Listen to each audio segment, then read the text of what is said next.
Magandang araw mga kaibigan! Welcome back to the channel. At sa video po natin ngayon ay gusto ko lamang sa inyong i-share yung gagawin kong pagpapalit ng battery dito sa aking Toyota Wigo. Gusto ko po kasing palitan to ng mas malaking size ng battery. Yung original kasi dito sa aking Toyota Wigo, ang size niya ay NS40. So gusto ko siyang palitan nung mas malaki ng konti, yung 1SM. At kung i-compare natin yung kanilang size difference, itong NS40, ganito yung size ng kanyang battery. Tapos yung 1SM naman,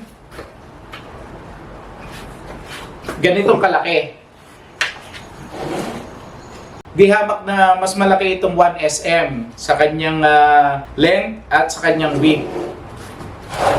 Pero sa height, parehas lang sila. So yung isi-share ko po sa inyo ngayon ay kung paano ba natin i-convert yung base o yung mount ng battery dito sa aking Toyota Wigo. At wala rin po akong specific reason kung bakit gusto kong palitan yung size ng aking battery. It so happens lang po na mahina na kasi itong aking battery na to. At meron po kasi akong spare na 1SM. At actually, yung 1SM po na ito ay nakuha ko sa truck na mga galing Japan. So, Japan-made po yung battery na ito at nakagamit na rin po kasi ako ng ganitong klaseng battery. Sa experience ko ay parang mas matibay siya kaysa dun sa mga nabibili nating brand new. Actually, kahit po dun sa aking Nissan Navara ay ganito rin po yung gamit ko. So, yung size na ginamit ko po ron ay 3SM. More than 1 year ko nagamit yan, wala po akong problema. Kahit na nai-stack yung aking sasakyan, pag nag-i-start po ako, sure na one click po yan. Ngayon po, ang gusto ko pong ipakita sa inyo ay kung paano ko i-fit dito yung mas malaking battery. Kasi nga po, yung base plate po nito o yung mounting niya ay nakadesign sa NS40 which is mas maliit. So ang gagawin ko ngayon, papalitan ko po yan ng mounting plate. So wag na po natin patagalin. Samahan niyo po ako at gawin natin to.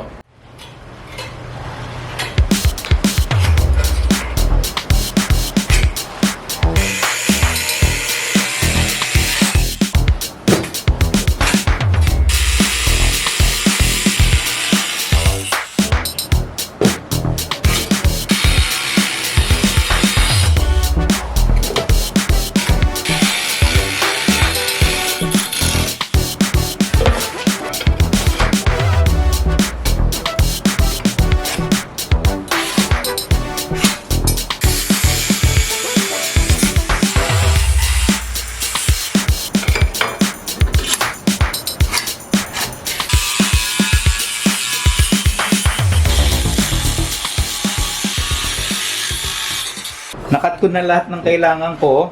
Bali, yung sukat nitong mga angle bar na to ay 9.5. Tapos yung dito naman ay 7 inches. Yan. Kinat ko pa rin siya ng 90 degrees. So ngayon, welding ko naman to.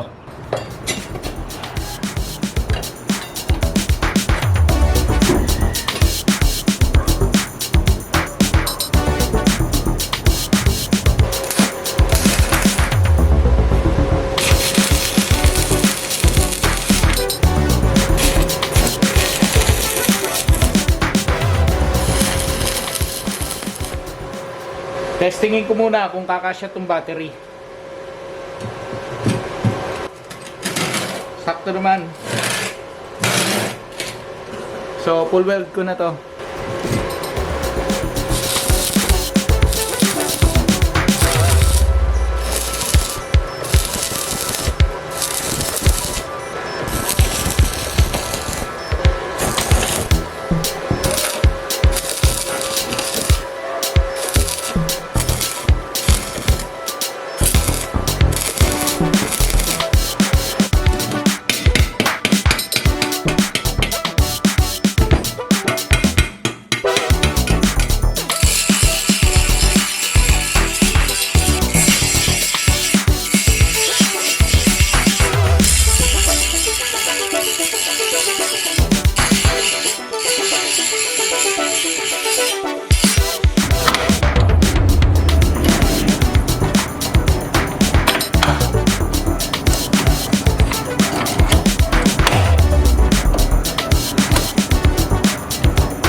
ko kung kakasya itong pinabricate ko na mounting.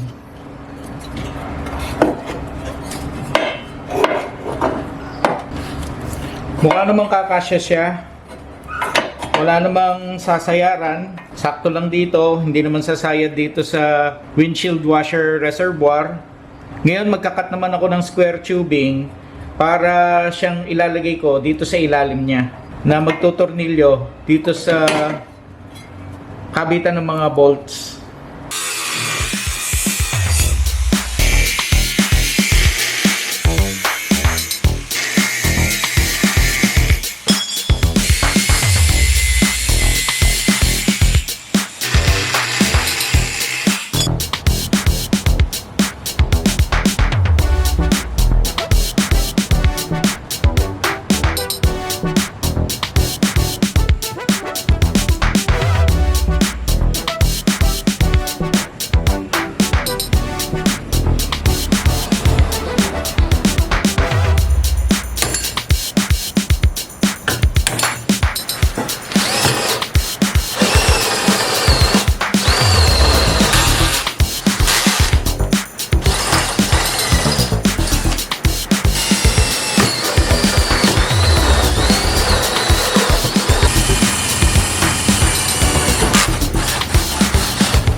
Para dito sa mounting plate, nagcut ako dito kasi meron siyang tornilyo rito na tinatamaan.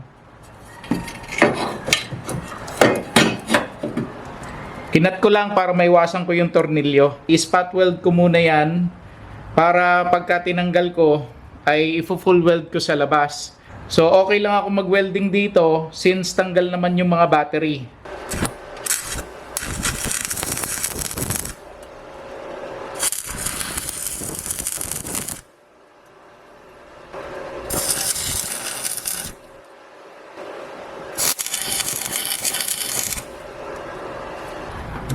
In-spot ko lang para pagka tinanggal ko hindi mawala sa pwesto itong mga square tubing.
Tapos ko nang pinturahan itong base mount.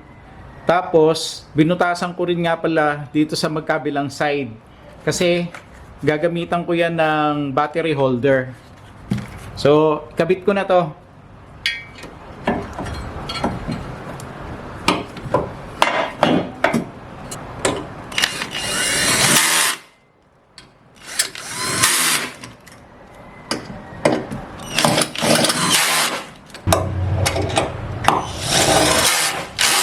At lalagyan ko rin yan ng rubber matting para yung battery ay hindi direktang nakadikit doon sa ating bakal. Next naman, kakabit ko na itong rod para sa kanyang battery holder. So, shoot ko lang yan dito sa gilid. Tapos, lalagay ko na yung battery.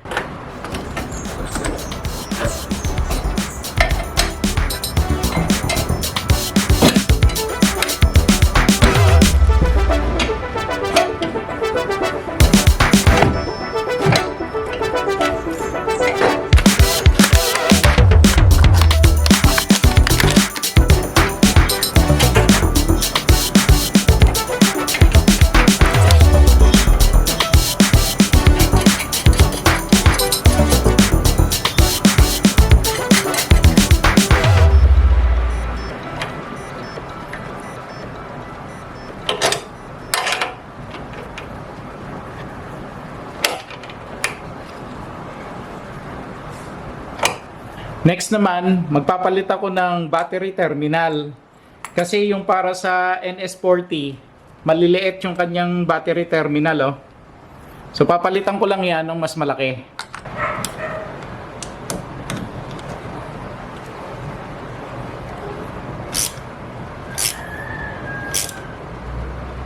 Naipitan ko ng lahat, pati yung terminal. So ngayon, mag-testing naman tayo.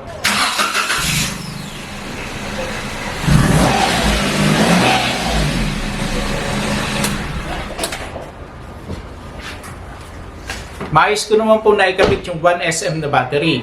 At kung sakaling gusto nyo rin pong magpalaki ng battery sa inyong mga Toyota Wigo, sana po nakakuha kayo ng idea dito sa ginawa ko. Especially yung metal fabrication na ginawa ko para sa lalagyanan ng battery. So sana po may natutunan uli kayo dito sa video natin ngayon. And if you like this video, please share, like, and subscribe to my YouTube channel. And don't forget to click the notification bell para lagi po kayong updated every time na mag-upload po ako ng bagong video. So mga kaibigan, marami pong salamat and I will see you again on my next video. God bless!